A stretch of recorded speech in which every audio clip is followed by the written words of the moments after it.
Welcome to Kanishka IAS. మనకు తెలంగాణకు సంబంధించి ఈ ఫారెస్ట్ కవరేజ్ ఏదైతే ఉందో దానికి సంబంధించి ఒక ఇంపార్టెంట్ న్యూస్ ఒకటి ఉంది. అదేంటి అంటే తెలంగాణలో మనకు ఫారెస్ట్ కవరేజ్ పెరుగుతున్నట్టు last 2 state of the forest రిపోర్ట్లు మనం చూసాం. యాక్చువల్గా 2023 ఫారెస్ట్ రిపోర్ట్ కూడా ఇదే చెప్పింది. మనకు ఏంటి అంటే మామూలుగా ఫారెస్ట్ కవర్ ఇంక్రీజ్ అవుతుంది అని. కాకపోతే ఫారెస్ట్ ఏరియా డిమిషింగ్ అవుతుందని చెప్పేసి మనకు రీసెంట్గా పార్లమెంట్లో అంటే లోక్సభలో ఎవరైతే మినిస్టర్ ఉన్నారో Bhupendra Yadav, ministry of climate change ఎవరైతే ఉన్నారో environment, forest and climate change, ఆయన ఒక ఎంపీ అడిగిన క్వశ్చన్కి ఆన్సర్ చేస్తూ ఈ డిఫారెస్టేషన్ అసలు ఎక్కువగా ఏ స్టేట్లో జరుగుతుంది అని చెప్పేసి చెప్పడం జరిగింది.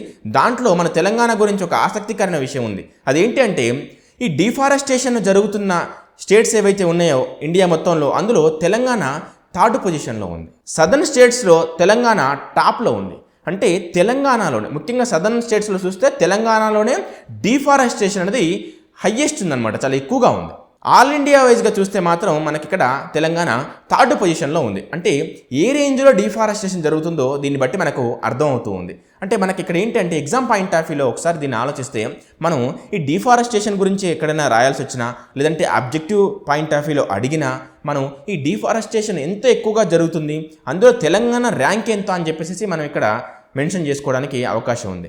అయితే దీన్ని ఒకసారి డీప్గా అబ్జర్వ్ చేస్తే ఇక్కడ ఏం జరిగింది అని అంటే అసలు ఈ డిఫారెస్టేషన్ జరిగి అసలు ఫారెస్ట్ ల్యాండ్ ఈ దేనికి కన్వర్ట్ చేశారని ఒకసారి మనం చూస్తే ముఖ్యంగా ఈ డెవలప్మెంటల్ యాక్టివిటీస్ కోసం ఎక్కువగా ఫారెస్ట్ ల్యాండ్ని కన్వర్ట్ చేసినట్టు మనకు కనబడుతుంది.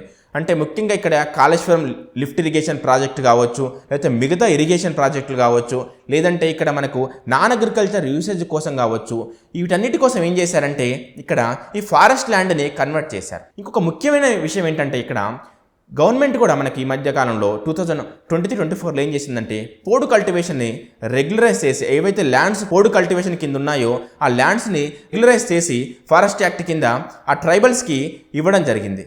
అయితే ఇవి కాకుండానే ఇక్కడ ఏవైతే మనం డెవలప్మెంటల్ యాక్టివిటీస్ కోసం చేశామో ఆ ల్యాండ్స్ వరకు చూస్తేనే ఇక్కడ తెలంగాణ అనేది 3rd పొజిషన్లో ఉంది. ఈ పోడు కల్టివేషన్ కోసం ఏదైతే కన్వర్ట్ చేసిన ల్యాండ్ కూడా యాడ్ చేస్తే ఇది ఇంకా ఎక్కువగా ఉండే అవకాశం అయితే డెఫినెట్గా ఉంది.